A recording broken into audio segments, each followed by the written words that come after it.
அன்பு நண்பர்களே, பிரபஞ்ச சக்தி எனப்படும் காஸ்மிக் எனர்ஜி யாருடைய உடம்பில் அடர்த்தியாக இருக்குதோ அவங்களுக்கு நோய் எதிர்ப்பு சக்தி ரொம்ப அதிகமாக இருக்கும். இந்த பிரபஞ்ச சக்தியாகிய காஸ்மிக் எனர்ஜி அப்படின்னா என்ன, இது எப்படி உடம்பில் அதிகம் பண்ணுறது, இது அதிகம் பண்ணுறதுனால நமக்கு என்ன லாபம், இப்படிங்கிற பல விஷயங்களை ஒரு 3 நிமிட வீடியோ மூலியமாக நீங்கள் இப்போ புரிஞ்சுக்க போகிறீங்க. இந்த வீடியோவை நீங்கள் பாருங்கள். இந்த வீடியோவை உருவாக்கிய ஸ்பேஸ் நண்பர்களுக்கு நன்றி. இப்படிக்கு ஹீலர் பாஸ்கர். வாருங்கள் அந்த 3 நிமிட வீடியோவை பார்க்கலாம்.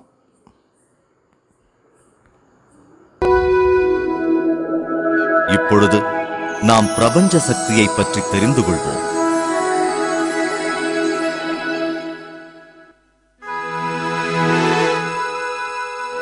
பிரபஞ்சம் முழுவதும் வியாபித்திருக்கும் ஒரு சக்திதான் பிரபஞ்ச சக்தி. இந்த சக்திதான் பிரபஞ்சத்திற்கும் கிரகங்களுக்கும் மனிதர்களுக்கும் அணுக்களுக்கும் இடையேயான இணைப்பு பாலம் என்று கூறலாம். இந்த சக்திதான் ஒவ்வொன்றுக்கும் இடையேயான இடைவெளியில் நிரம்பியுள்ளது. பிரபஞ்சத்தை வரிசைப்படுத்தி ஒரே சீர்வரிசையில் வைத்திருப்பதும் இந்த சக்திதான். பிரபஞ்ச சக்தி என்பது உயிர் சக்தி. நம் வாழ்க்கையை நெறிமுறைப்படுத்த உதவும் சக்தியும் இதுதான். நமது ஆன்மாவை விரிவடையச் செய்யவும் இந்த பிரபஞ்ச சக்தியால் முடியும். பிரபஞ்ச சக்திதான் நம்முடைய ஒவ்வொரு செயல்முறைகளுக்கும் பணிகளுக்கும் ஆதாரம்.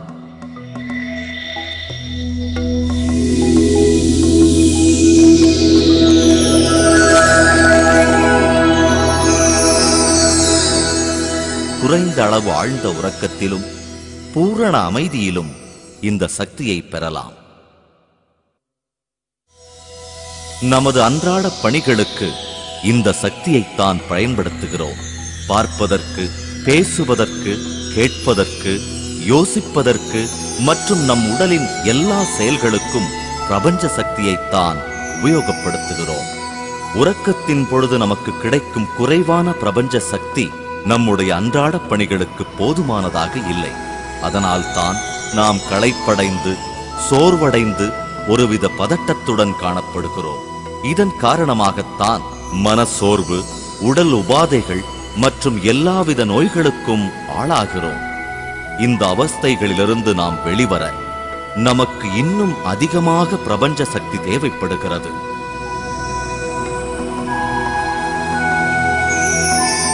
பிரபஞ்ச சக்தி நம் வாழ்க்கையை நெறிமுறைப்படுத்தி ஒரே சீர்வரிசையில் எடுத்துச் செல்ல தேவைப்படுகிறது. ஆரோக்கியமான சந்தோஷமான வாழ்க்கையை பெற தேவைப்படுகிறது. நாம் மேற்கொள்ளும் ஒவ்வொரு பணியிலும் முழு ஈடுபாட்டுடன் நம்மை ஈடுபடுத்திக் கொள்ள தேவைப்படுகிறது. நம்முடைய அறிவாற்றலை அதிகரித்துக் கொள்ளவும் இறுதியாக நம்முடைய உள்ளுணர்வை பரந்த நோக்கத்தில் காணச் செய்யவும் இது உதவுகிறது. தியானத்தின் மூலமாகத்தான் இந்த பிரபஞ்ச சக்தியை அபரிவிதமாக பெற முடியும். அன்பு நண்பர்களே, தியானம் அப்படிங்கிற மெடிடேஷன் அப்படிங்கிற ஒரு பயிற்சியின் மூலியமாக நமது உடம்பில் நோய் எதிர்ப்பு சக்தியை அதிகம் செய்ய முடியும். தியானம்னா என்ன, மெடிடேஷன்னா என்ன, இது எப்போ செய்யணும், யார் செய்யணும், எந்த வயசில் செய்யணும், இதை செய்கிறனால எப்படி நமக்கு சக்தி கிடைக்குது அப்படிங்கிற பல்வேறு கேள்விகளுக்கான பதில் இப்போ நீங்கள் பார்க்க போகிற ஒரு 16 நிமிட வீடியோ மூலியமாக புரிஞ்சுக்க முடியும். இந்த வீடியோவை உருவாக்கிய ஸ்பேஸ் நண்பர்களுக்கு நன்றி. அவர்கள் வாழ்க வளமுடன். பாருங்கள் தியானம் என்ற இந்த வீடியோவை, ரொம்ப நல்லாயிருக்கும். இப்படிக்கு ஹீலர் பாஸ்கர்.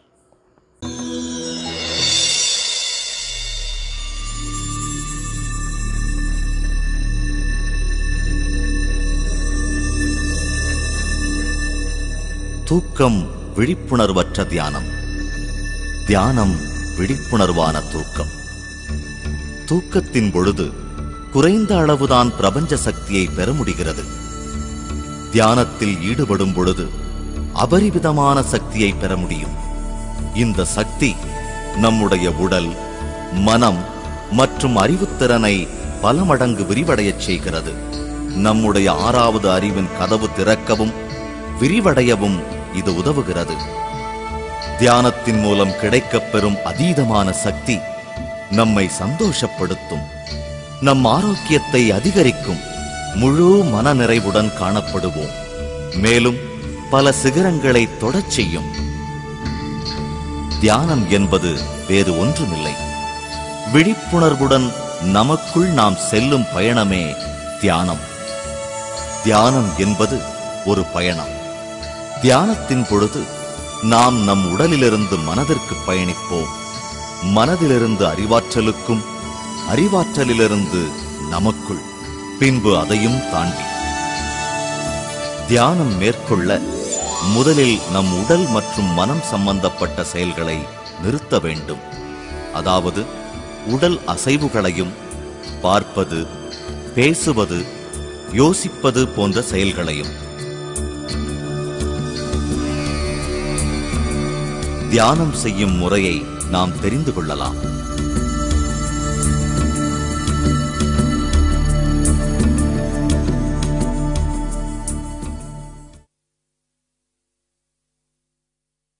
தியானத்திற்கு முக்கியமானது அமரும் நிலை. எந்த முறையிலும் அமர்ந்து கொள்ளலாம், நமக்கு சௌகரியமான முறையில். அதே சமயத்தில் அசைவின்றி ஒரே இடத்தில் அமர்ந்து கொள்வது முக்கியம். தரையில் அமர்ந்து கொண்டோ அல்லது நாற்காலியில் அமர்ந்து கொண்டோ தியானம் மேற்கொள்ளலாம். நமக்கு எந்த இடத்தில் அமர்ந்து கொண்டு தியானம் செய்ய வசதியாக உள்ளதோ அந்த இடத்தில் அமர்ந்து கொண்டு தியானம் செய்யலாம். வசதியாக உட்கார்ந்து கொள்ளுங்கள். கால்களை சப்பனமிட்டுக் கொள்ளுங்கள். 2 கைகளின் விரல்களை சேர்த்துக் கொள்ளுங்கள். இப்பொழுது கண்களை மெதுவாக மூடுங்கள். அமைதியாக சகஜமாக உட்காருங்கள். உங்கள் முழு உடலையும் லேசாக்கிக் கொள்ளுங்கள். மனதையும் லேசாக்கிக் கொள்ளுங்கள்.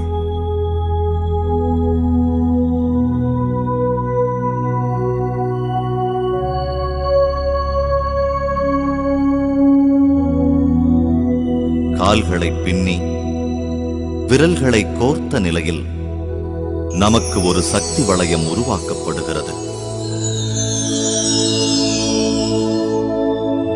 கண்கள்தான் நம் மனதின் கதவுகள். அதனால் கண்களை மூடிய நிலையில் இருத்தல் அவசியம்.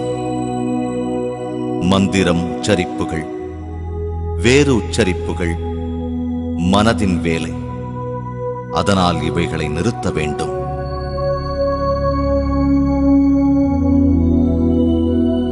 நம்முடைய உடல் முற்றிலும் சகஜ நிலையில் இருக்கும் பொழுது நமது உள்ளுணர்வு அடுத்த நிலைக்கு பயணம் செய்யும். மனம், அறிவாற்றல். மனம் என்பது வேறு ஒன்றுமில்லை, அது எண்ணங்களின் புதையல். நமது எண்ண ஓட்டங்களுக்கு ஏற்றவாறு எண்ணற்ற கேள்விகள் தெரிந்தோ தெரியாமலோ நமது மனதிற்குள் எழுந்தபடியே இருக்கும்.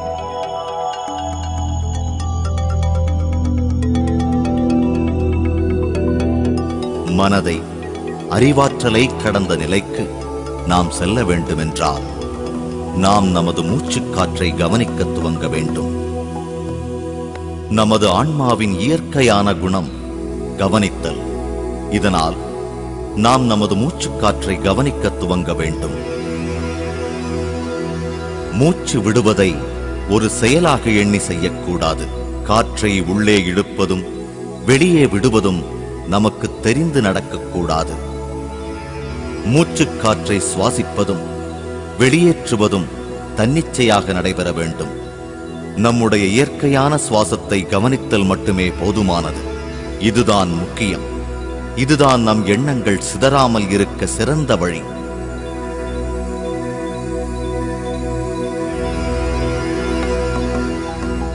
எண்ணங்களுக்கு பின் ஓடாதீர்கள். கேள்விகளுக்கும் சந்தேகங்களுக்கும் எண்ண அலைகளுக்கும் இடம் கொடுக்காதீர்கள். எண்ணங்களை தவிர்த்து விடுங்கள். நம்முடைய சுவாசத்தில் கவனம் செலுத்துங்கள். இயற்கையான சுவாசத்தை மட்டும் கவனத்தில் கொள்ளுங்கள். சுவாசத்துடன் மட்டுமே இருங்கள். அப்பொழுது நமது எண்ண அலைகளின் அளவுகள் குறையும். மெதுவாக நமது சுவாசத்தின் அளவு குறைந்து சிறியதாகிவிடும்.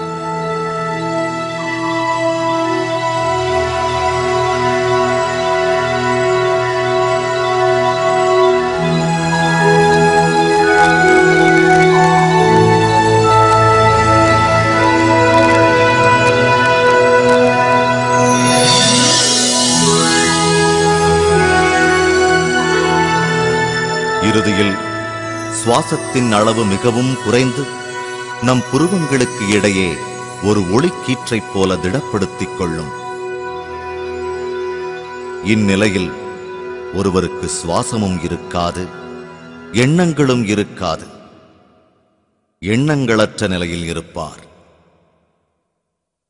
இந்த நிலையைத்தான் முழுமையான முக்தி நிலை என்றோ அல்லது எண்ணங்களற்ற நிலை என்றோ கூறுகிறோம். இதுதான் தியான நிலை.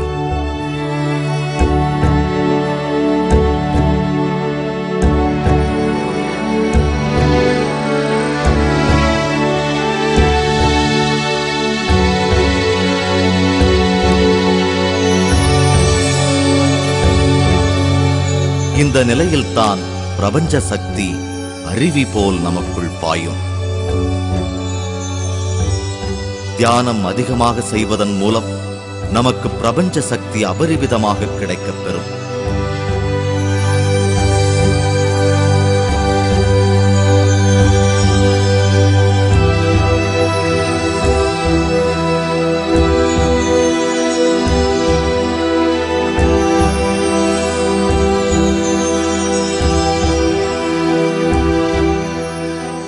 பிரபஞ்ச சக்தி உடல் முழுவதும் சக்தி வடிவத்தின் மூலமாக பாயத் துவங்கும்.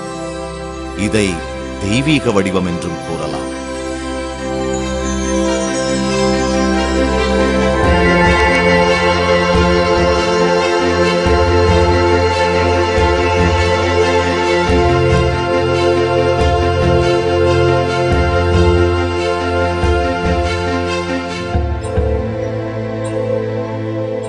எழுபத்து 2,000 நாடிகள் அல்லது சக்தி குழாய்கள் கொண்டு உடல் முழுவதும் இந்த சக்தி வடிவம் வடிவமைக்கப்படுகிறது. இந்த சக்தி குழாய்கள் அனைத்தும் உச்சந்தலையிலிருந்துதான் தொடங்குகின்றன. இந்த பகுதியை பிரம்மரந்திரம் என்றும் கூறுவர்.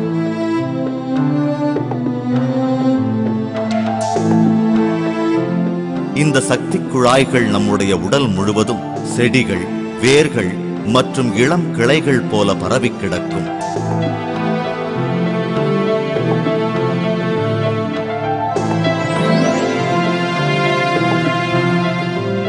சக்தி வடிவம் நம் வாழ்க்கையின் அடிப்படை வடிவம். சக்தி வடிவம்தான் நம்முடைய எல்லா செயல்களுக்கும் மூல காரணம். ஏன், நாம் வாழ்வதற்கும் அதுதான் மூலம். நம்முடைய சக்தி வடிவம் ஆழ்ந்த உறக்கத்திலும் தியானத்திலும் பிரபஞ்ச சக்தியை பெறுகிறது. இந்த சக்தியைத்தான் நமது உடலும் மனமும் தனது அன்றாட பணிகளான பார்ப்பதற்கும், பேசுவதற்கும், கேட்பதற்கும், யோசிப்பதற்கும், மற்ற செயல்களுக்கும் பயன்படுத்திக் கொள்கிறது. இந்த செயல்கள் அனைத்தும் நாம் பெற்றுக்கொள்ளும் பிரபஞ்ச சக்தியின் அடிப்படையில் வைத்துத்தான் நடைபெறுகிறது.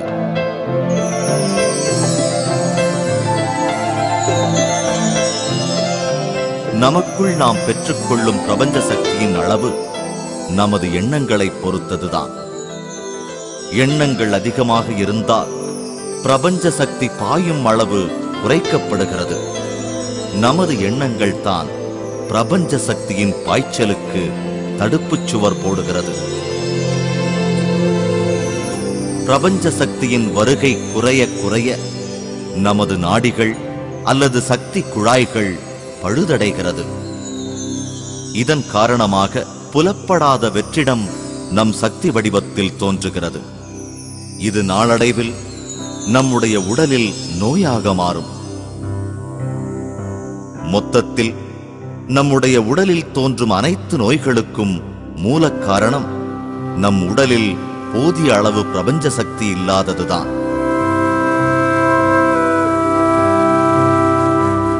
தியானத்தின் மூலம் அபரிவிதமான பிரபஞ்ச சக்தியை நாம் பெறுவோம்.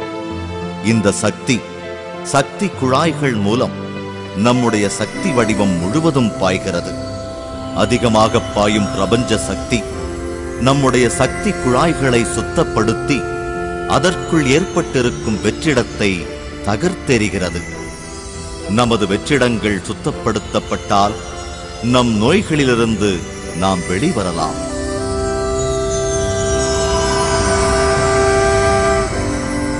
அபரிவிதமான பிரபஞ்ச சக்தி நம் பிரம்மரந்திரத்தில் பாயும் பொழுது நம் தலைப்பகுதியில் ஒரு அழுத்தத்தை உணரலாம், அல்லது நம் உடல் முழுவதும் பாரமாகி விடுகிறது. ஒரு குறிப்பிட்ட பகுதியில் உள்ள சக்தி குழாய்கள் சுத்தப்படுத்தப்படும் பொழுது அந்த குறிப்பிட்ட பகுதியில் ஒருவித அரிப்புத்தன்மையோ வலியோ ஏற்படக்கூடும். சில சமயங்களில் உடலின் பல்வேறு பகுதிகளில் நமக்கு வலி ஏற்படும்.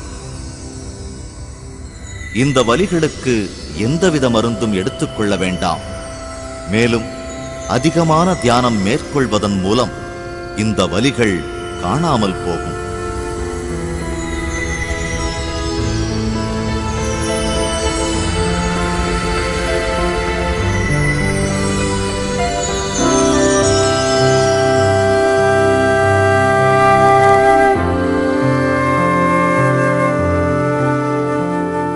தியானத்தின் மூலம் நாம் அதிக பிரபஞ்ச சக்தியை பெற்றுக்கொள்ள நம்முடைய உடல் உபாதைகளிலிருந்தும் மன அழுத்தத்திலிருந்தும் நாம் வெளிவரலாம்.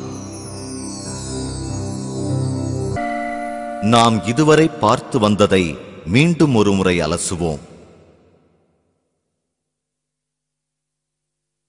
தியானம் ஆன்மாவுக்குள் செல்லும் பயணம். இதற்காக நாம் நம் மனம் மற்றும் உடலை கடந்து செல்ல வேண்டும். வசதியான முறையில் உட்கார்ந்து கொண்டால் நம் உடல் முற்றிலுமாக சகஜ நிலையில் இருக்கும். இதன் மூலமாக நம்முடைய உள்ளுணர்வை கடந்த நிலைக்கு செல்லலாம். நம்முடைய மூச்சுக்காற்றை கவனிப்பதன் மூலம் நம் எண்ணங்களை கடந்து செல்லலாம். நம் உடலும் மனமும் கடந்து அடுத்த நிலைக்கு செல்லும் பொழுது பிரபஞ்ச சக்தி நமக்குள் பாயும். பிரபஞ்ச சக்தி நம் உடலில் உள்ள உபாதைகளை களையெடுக்கும். இதன் காரணமாக மருத்துவத்தின் உதவியின்றி நாம் ஆரோக்கியமாக வாழலாம். பிரபஞ்ச சக்தி அதிகம் பெறுவதன் மூலம் நமது மனதுக்குள் ஒளிந்திருக்கும் அழுத்தத்திலிருந்தும் படபடப்பிலிருந்தும் விடுபடலாம். தியானம் செய்வதை நாம் அதிகரிக்க மனம் சாந்தமடையும். பல புதிய இடங்கள் கிடைக்கப் பெறும். இதன் மூலம் நமது ஞாபகத்திறனும் அதிகரிக்கும். தியானம் செய்வதை நாம் அதிகரிக்க நமது புரிதலின் அளவு அதிகரிக்கும். ஒருவருக்கும் மற்றொருவருக்குமான உறவில் நல்ல முன்னேற்றம் ஏற்படும். தியானம் நமது குடும்ப வாழ்வின் சுகங்களை அதிகரிக்கும். மனதில் அமைதி பிறக்கும். திடமான உடல் நிலையையும் நிம்மதியையும் தியானம் பெற்றுத்தரும். நம்முடைய எல்லா கேள்விகளுக்கும் விடை கிடைக்க தியானம் உதவும். இந்த அதிசயங்களை பெறவும் மேலும் கிடைக்கவும் தியானம் அனுதினமும் மேற்கொள்ள வேண்டும். எந்த இடத்திலும் அமர்ந்து கொண்டு தியானிக்கலாம். ஒரு நாளின் எந்த நேரத்திலும் தியானம் செய்யலாம். பயணத்தின் பொழுது கூட. தன்னுடைய வயதை ஒத்த நேரத்திற்கு தியானம் மேற்கொள்ள வேண்டும். உதாரணத்திற்கு, ஒரு 30 வயது மனிதர் தியானம் செய்ய வேண்டுமானால் குறைந்தபட்சம் 30 நிமிடங்களாவது தொடர்ந்து தியானிக்க வேண்டும்.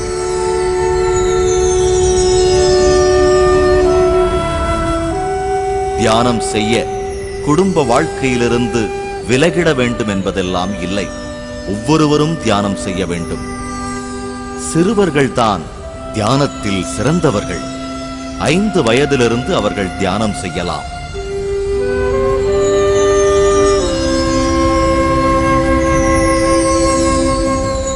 தியானம் பழகுவதற்காக ஒரு குருவையோ அல்லது ஒரு ஆசானையோ தேடிப் போக வேண்டிய அவசியமில்லை. உங்களுக்குள்ளேயே ஒரு குரு, ஒரு ஆசான் வீற்றிருக்கிறார். உங்கள் சுவாசம்தான் உங்கள் குரு. உங்கள் சுவாசம்தான் உங்கள் ஆசான். இது அனைவருக்கும் பொருந்தும்.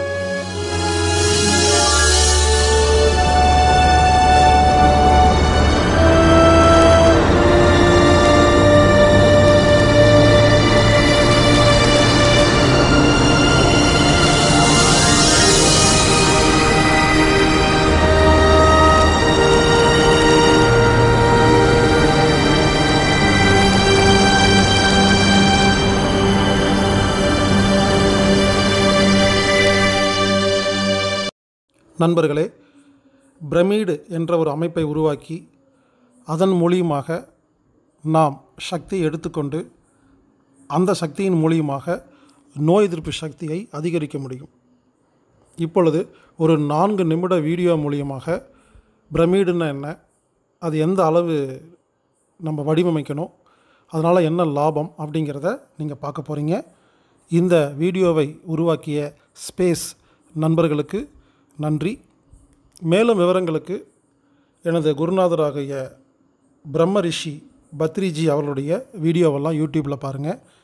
பிரம்ம ரிஷி பத்ரிஜின்னு போடுங்க. பிரமிடு சம்மந்தமாக அவர் நிறையா பண்ணியிருக்காரு. பிஎம்சி அப்படின்னு யூடியூப்பில் பாருங்கள். பிரமிடு சக்தியை பயன்படுத்தி கொள்வோம், நாம் ஆரோக்கியமாக வாழ்வோம். இப்படிக்கு ஹீலர் பாஸ்கர்.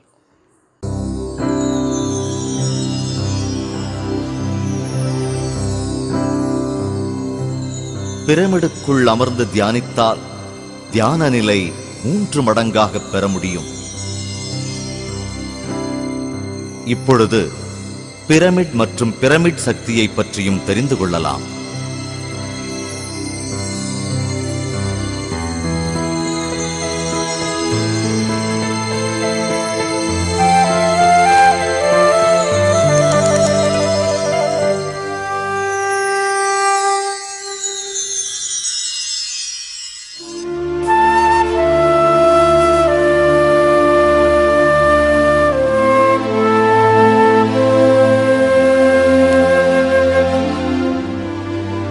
பிரமிட் வடிவம் தான் மிக திடமான வடிவம்.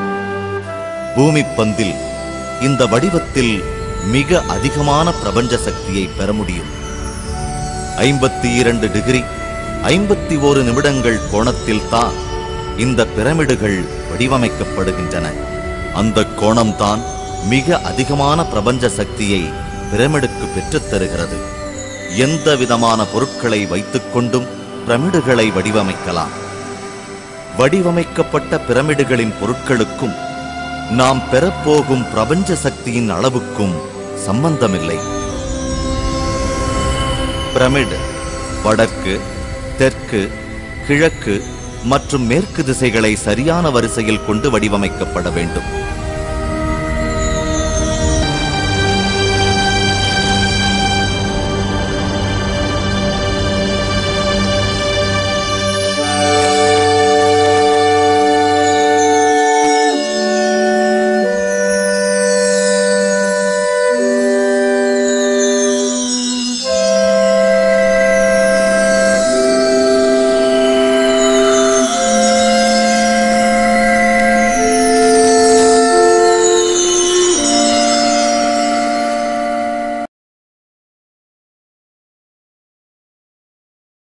அன்பு நண்பர்களே, ஆத்ம ஞானம் அப்படின்னா என்ன, அதாவது அறிவு அப்படின்னா என்ன, இந்த ஆத்ம ஞானத்தை அதிகரிக்கிறது மூலிமா நம்ம உடம்பில் நோய் எதிர்ப்பு சக்திகளை எப்படி அதிகரிக்கிறது அப்படிங்கிறத ஒரு 2.5 நிமிஷம் ஒரு வீடியோ மூலிமா நீங்கள் புரிஞ்சுக்க முடியும்.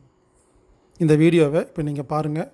இந்த வீடியோவை உருவாக்கிய ஸ்பேஸ் நண்பர்களுக்கு நன்றி. ஆத்ம ஞானத்தை தியானத்தின் மூலியமாக அதிகரிக்கலாம். வாங்க அந்த வீடியோவை நாம் பார்க்கலாம். இப்படிக்கு ஹீலர் பாஸ்கர். தியானம் நாம் நமக்குள் நம் ஆன்மாவுக்கு செல்லும் பயணம். தியான நிலையை பெற நாம் நம் உடல், மனம் இவைகளை கடந்து செல்ல வேண்டும். நம் உடலும் மனமும் கடந்தவுடன் பிரபஞ்ச சக்தி அதிகமாக நம்முள் பாயும். தியானம் செய்வதை நாம் அதிகரிக்க அதிகரிக்க நம் ஆத்ம ஞானம் பெருகும். நாம் இப்பொழுது அறிவு பற்றி தெரிந்து கொள்ளலாம். அறிவு தியானத்தின் மூலம் நமது அறிவாற்றல் விரிவடையும்.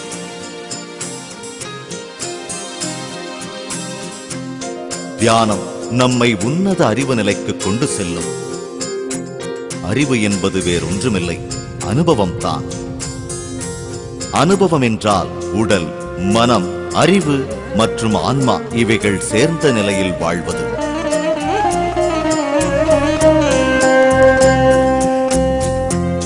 இந்த அதிக சக்தி நாம் மேற்கொள்ளும் செயல்களில் அதிக ஈடுபாட்டை ஏற்படுத்திக் கொடுக்கும். ஈடுபாடு அறிவாற்றலை பெருக்கும்.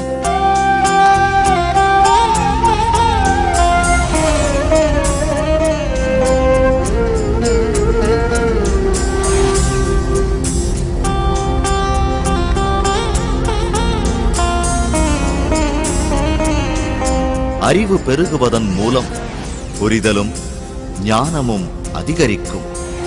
இந்த புரிதல் மூலம் நாம் நம் உடல் மற்றும் மனம் மட்டுமே சம்பந்தப்பட்டவர் அல்ல என்பது புரியும். பல அபூர்வ ஆற்றலை பெற்றவர்கள் நாம் என்பது நமக்கு புரியும். நாம் இருக்கும் எல்லா சூழ்நிலைகளும் அறிவாற்றலின் மூலம் அறியப்படுகிறது.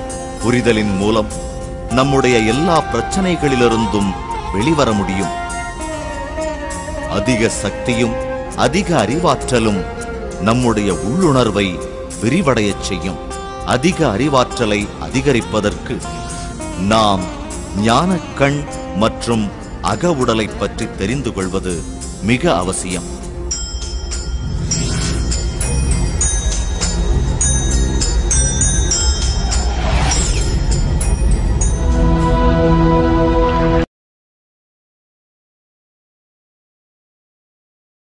அன்பு நண்பர்களே, மூன்றாவது கண் எனப்படும் ஞானக்கண் எனப்படும் தேர்ட் ஐ, இதை எப்படி நம்ம ஓப்பன் பண்ணுறது அப்படிங்கிறத இப்போ ஒரு 7 நிமிஷம் வீடியோ மூலிமா நீங்கள் புரிஞ்சுக்க போகிறீங்க.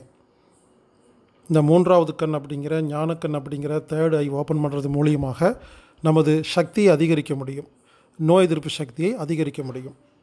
இந்த வீடியோவை உருவாக்கிய ஸ்பேஸ் நண்பர்களுக்கு நன்றி. பாருங்கள், இந்த வீடியோ உங்களுக்கு ரொம்ப யூஸ்ஃபுல்லாக இருக்கும். இப்படிக்கு ஹீலர் பாஸ்கர்.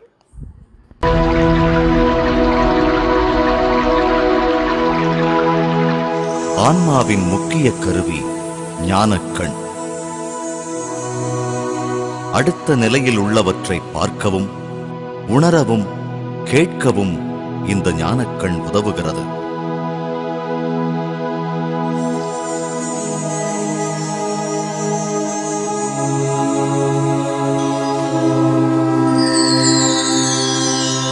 தியானம் மேற்கொள்வதை ஒருவர் அதிகரித்தால் அதிகமான பிரபஞ்ச சக்தி பாயத் தொடங்கும். அதிக சக்தி ஞானக்கண் திறக்க வழிவகுக்கும். தியானிப்பவர்களுக்கு ஒரு மறக்க முடியாத அனுபவம் கிடைக்கப் பெறும்.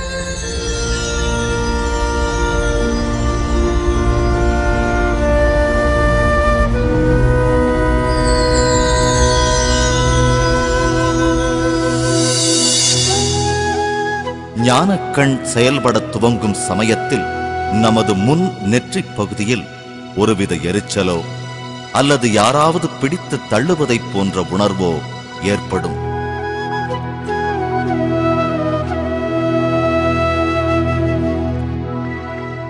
இதுவரை புலப்படாத நம்மை சுற்றியிருக்கும் வண்ணங்களை நாம் காணத் தொடங்குவோம்.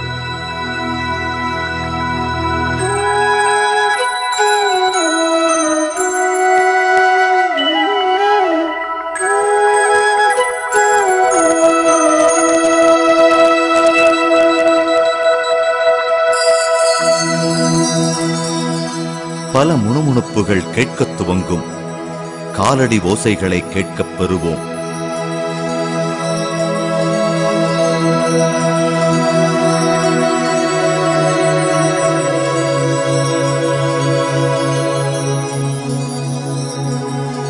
நாம் ஒரு இருட்டான சுரங்கம் வழியாக பயணிப்பதைப் போல் உணர்வோம்.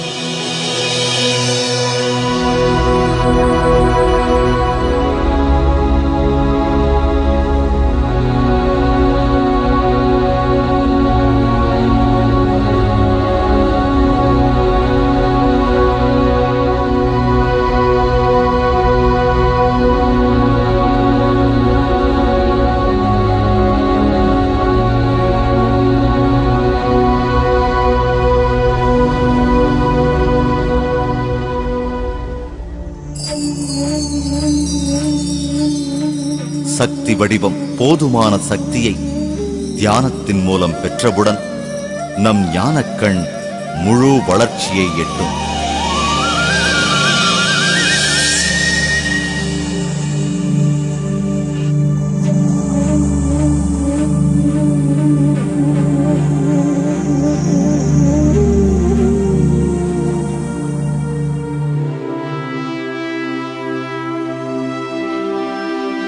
இந்த நிலையில் நாம் நம்மை சுற்றி நடப்பதையும் அடுத்த நிலையில் நடப்பதையும் தெள்ளத் தெளிவாக பார்க்கலாம்.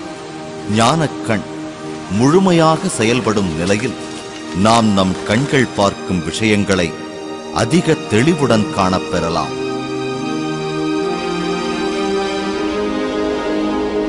நமது 5 அறிவுக்கு மீறிய சம்பவங்களை நாம் தெளிவாக காணலாம். வார்த்தைகளில் அடக்க முடியாத பல புதிய விஷயங்களை நாம் உணரலாம்.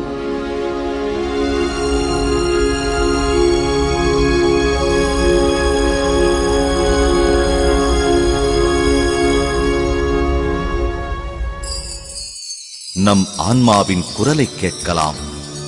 அடுத்த நிலையில் உள்ள பல ஒலி மற்றும் ஒலி கருவிகளின் ஓசையை கேட்கலாம்.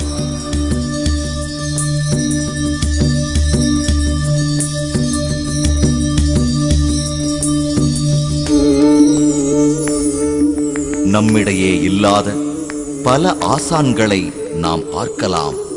நாம் அவர்களை நமக்கு தெரிந்த அதே வடிவத்தில் சந்திக்கலாம்.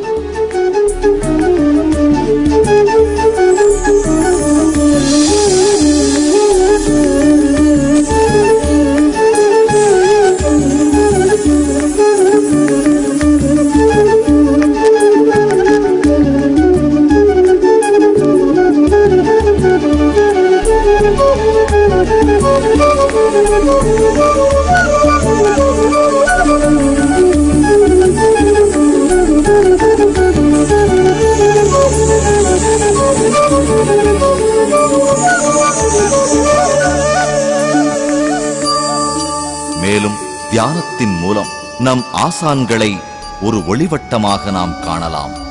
ஒளிக்கீற்றைப் போல் ஆசான்கள் நம் ஞானக் கண்ணுக்கு தென்பட்டாலும் அந்த ஒளிவட்டம் நமக்கு எந்த ஆசானின் ஒளிவட்டம் என்று புரிகிறது.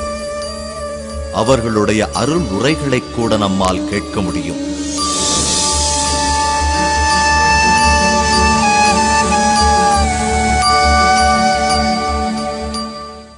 நாம் ஒரு சுரங்கத்தில் பயணம் செய்து இறுதியாக ஒளியோடு நம்மை இணைத்துக் கொள்வோம்.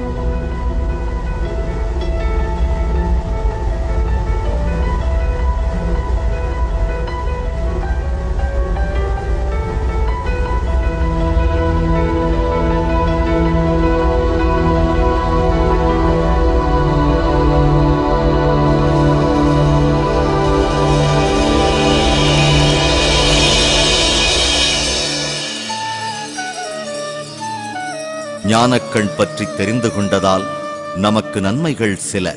நம்முடைய பிரச்சனைகளிலிருந்து விடுபட நம்முடைய ஆசான்களின் அறிவுரைகளை கேட்டுப் பெறலாம்.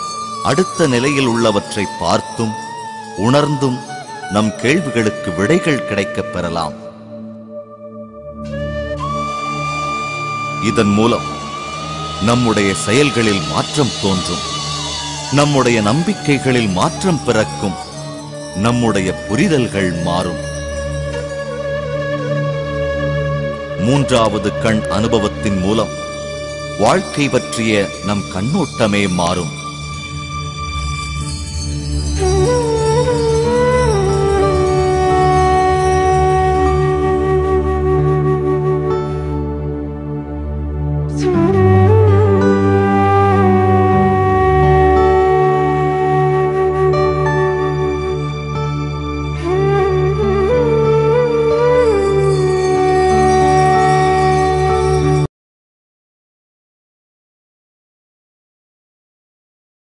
அன்பு நண்பர்களே, நிர்வாணா அப்படிங்கிற ஒரு நிலை இருக்குது. தியானத்தில் நிர்வாண நிலைன்னு ஒரு நிலை இருக்குது.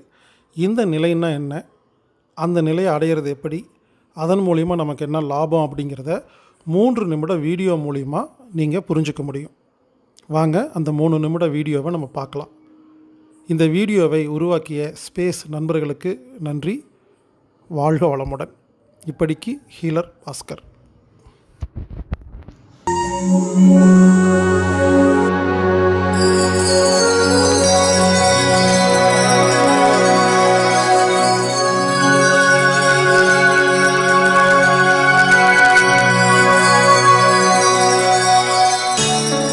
தியானத்தை அதிகமாக மேற்கொண்டால் நமக்கு அதிக அளவில் பிரபஞ்ச சக்தி கிடைக்கப் பெறும்.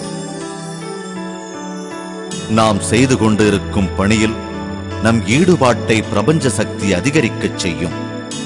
நம் உடல், மனம், உள்ளுணர்வு எல்லாமே முழு ஈடுபாட்டுடன் செயல்படத் துவங்கும். நமது சூழ்நிலைகள் நமக்கு முழுமையாக புரியும். புரிதல் என்பது வேறொன்றுமல்ல, நம் அறிவுதான்.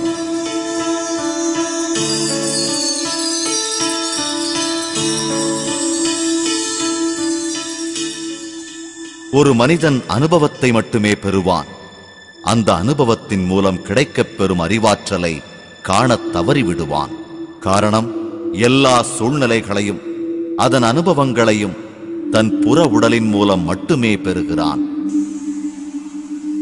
ஆனால் ஒரு தியானிப்பவர் சுழலின் தன்மையை முழுமையாக அறிவார். ஏனென்றால் அவருக்கு தெரியும், தான் உடல் மாத்திரம் அல்ல, ஆனால் உடலில் தங்கியிருக்கிறேன் என்பது. இந்த சூழ்நிலை உருவாவதற்கு காரணம் தன்னை செதுக்கிக் கொள்ளத்தான் என்பது அவருக்கு புரியும். தியானத்தின் மூலம் நமக்கு கிடைக்கும் அனுபவங்களை நம்முடைய அன்றாட வாழ்க்கையில் செயல்படுத்த துவங்கியவுடன் வாழ்க்கையை பற்றிய நம் புரிதலின் தன்மை அதிகரிக்கும். இந்த புரிதல் நமக்கு பல்லாயிரக்கணக்கான கதவுகள் திறப்பதற்கு வழிவகுக்கும். நம் வாழ்வின் புதிய பரிமாணங்களை காணப்பெறலாம். நம் புரிதல், நம் அறிவாற்றல், நம் பார்வை எல்லாமே விரிவடையும். நமது உள்ளுணர்வை நியாயமானதாக்கும். இதன் மூலம் நமக்கு ஞானம் கிடைக்கும்.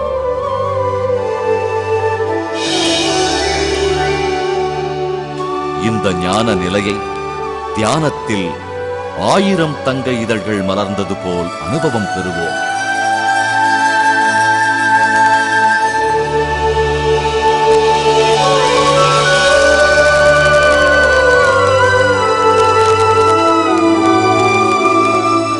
ஒவ்வொரு இதழும் புரிதலின் புதிய பரிமாணம்.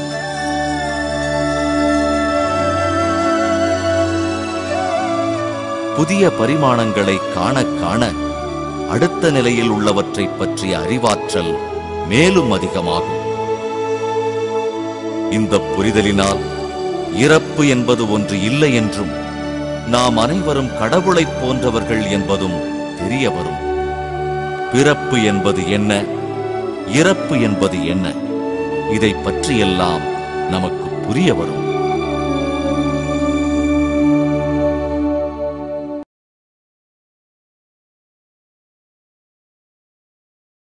அன்பு நண்பர்களே, மரண பயம் வரும்பொழுது உடம்பில் நோய் எதிர்ப்பு சக்தி குறைகிறது.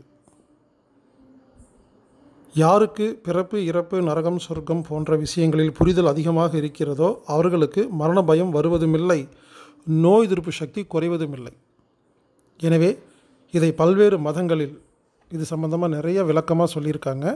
புரிஞ்சவங்களுக்கு ரொம்ப சந்தோஷம். புரியாதவங்க இந்த வீடியோவை பாருங்கள். ஒரு 10 நிமிஷ வீடியோ. இந்த 10 நிமிட வீடியோவில் இது சம்பந்தமாக விளக்கமாக சொல்கிறாங்க. இந்த வீடியோவை உருவாக்கிய ஸ்பேஸ் நண்பர்களுக்கு நன்றி. வாருங்கள் அந்த 10 நிமிட வீடியோவை பார்க்கலாம். இப்படிக்கு ஹீலர் பாஸ்கர்.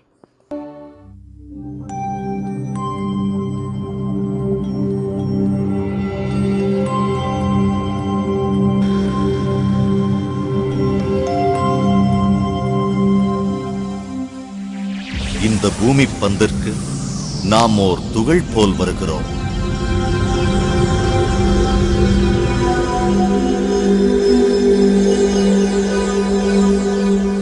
ஒரு மூலத்திலிருந்து வரும் பொழுது நமக்கான ஒரு அகவுடலை வடிவமைத்துத்தான் வருகிறோம்.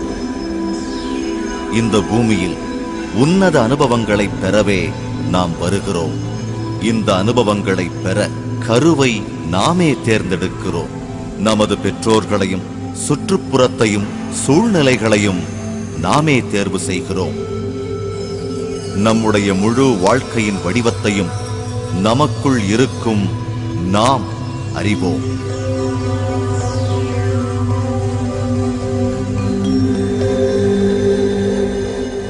அன்னையை தேர்ந்தெடுத்த பிறகு ஆன்மா என்னும் துகள் அன்னையின் கருவறைக்குள் நுழைகிறது.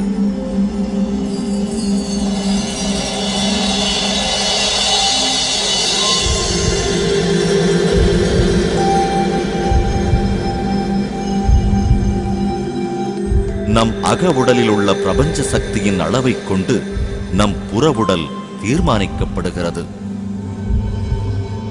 ஆன்மா அடிக்கடி தன் மூலத்திற்கு பயணம் மேற்கொள்ளும், நாம் பிறக்கும் வரை. அன்னையின் உடலை விட்டு வெளியே வந்தவுடன் தான் முதல் முறையாக வெளியில் சுவாசிக்க துவங்குகிறோம். இதைத்தான் பிறப்பு என்கிறோம்.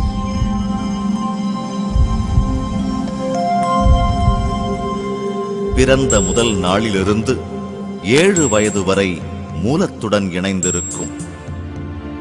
மனம் 7 வயதிலிருந்து செயல்படத் துவங்குகிறது. 14 வயதில் முழு வளர்ச்சி அடைகிறது. அறிவாற்றல் 14 வயதில் துவங்கி 21 வயதில் முழு வடிவம் பெறுகிறது. 21 வயதிலிருந்து 28 வயது வரை நம் உடல், மனம், அறிவாற்றல் மூன்றும் இணைந்து செயல்படும் அனுபவங்களை பெறலாம். 28 வயதிலிருந்து வாழ்க்கை நம் சுய அறிவு சொல்வதை கேட்டு அதன்படி நடக்கிறது. ஆத்ம ஞானத்தை அறியத் தவறினால் நம் ஆன்மா உடலுக்கும் மனதிற்கும் இடையில் மாட்டித் தவிக்கும். இதன் காரணமாக பல இன்னல்களுக்கு ஆளாவோம். சூழ்நிலைகளை புரிந்து கொள்ள முடியாமல் போகும். பல இயல்பான சம்பவங்கள் கூட கடினமாக தோன்றும். ஒரு இறுக்கமான மனநிலைக்குள் தன்னை ஒளித்துக் கொள்வான். இந்த இறுக்கம் பிரபஞ்ச சக்தி பாய்வதை தடுக்கும். இதன் காரணமாக உடல் உபாதைகள், மன அழுத்தமும் படபடப்பும் தோன்றும். அவனை அறியாமல் நாட்கள் அவனை கடக்கும். அவன் வாழ்வதற்கான நோக்கத்தை புரியாமல் அவதிப்படுவான். நோக்கமும் புரிதலும் இல்லாமல் ஒருவன் வாழத் துவங்கினால் அவன் குழந்தை பருவத்திலிருந்து இளமை பருவத்தை அடைவான். பின்பு முதுமை பருவம் அடைந்து இறுதியில் இறந்தும் விடுவான். இந்த பூமி பந்திற்கு எந்த நோக்கத்திற்காக வந்தானோ அதை நிறைவேற்றாமல் இந்த பூமி பந்தை விட்டு விலகுவான். இதைத்தான் நாம் இறப்பு என்கிறோம்.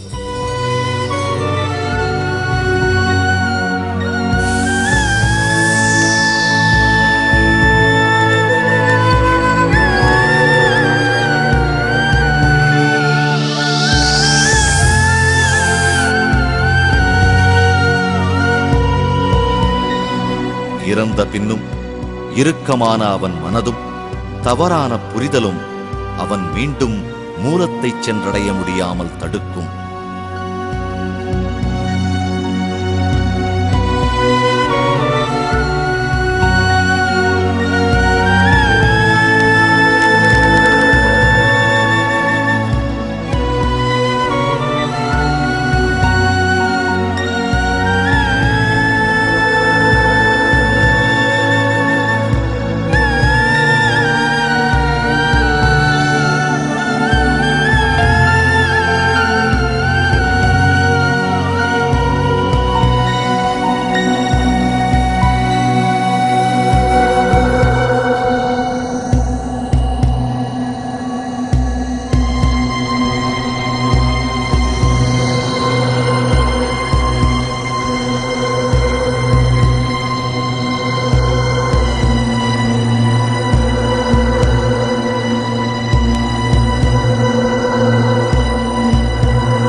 தவறான புரிதலின் காரணமாக அவன் தனக்கான நரகத்தை அவனே உருவாக்கிக் கொள்வான். நரகமோ சொர்க்கமோ தானாக அமைத்துக் கொண்டு கீழ்மட்ட உலகின் ஜீவராசியாகவே இருப்பான்.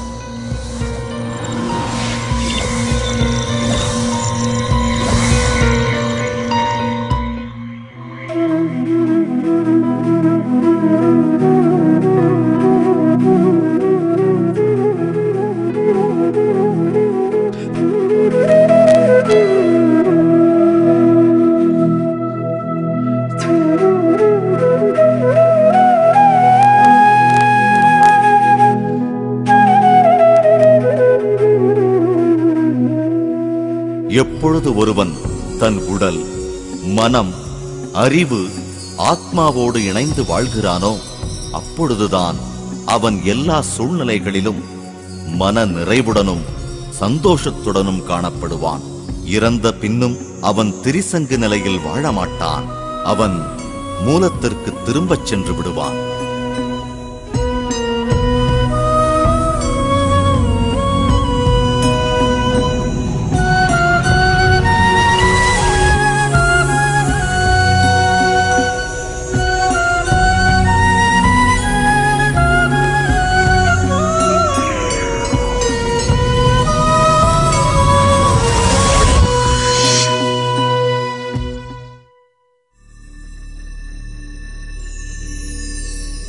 ஞானக்கண் ஆன்மாவின் பயணம், பிறப்பு மற்றும் இறப்பு. இதன் மூலம் நமக்கு அறிவாற்றல் கிடைக்கப் பெற்றால் அந்த அனுபவங்கள் நம் உடல், மனம், அறிவு, நாம் மற்றும் நம் வாழ்க்கை முறையை தெளிவாக புரிந்து கொள்ள முடியும். ஆன்மா என்பது சக்தியும் அறிவும் இணைந்த ஒன்றுதான். ஆன்மா பூமிக்கு வருவதன் நோக்கம் அதிக அறிவாற்றலும் சக்தியும் பெறுவதற்காகத்தான். இதன் மூலம் ஆன்மா படைப்பாளியாக மாறுவான். இந்த புரிதலை நாம் தெரிந்து கொண்டு வாழ்ந்தால் இந்த பிரபஞ்சத்தை பற்றி முழுமையாக அறிந்து கொள்ளலாம்.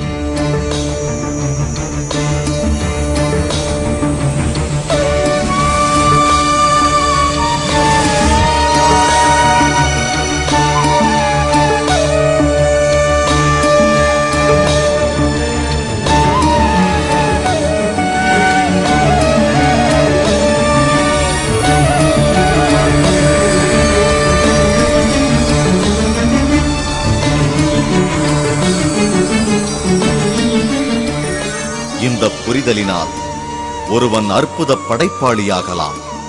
அதன் பின்பு அவன் பேசுவது போல்தான் நடக்கும். அவன் நினைப்பது போல்தான் எதுவும் நடக்கும். அவன் செய்வதெல்லாம் சிறந்த படைப்பாக மாறும்.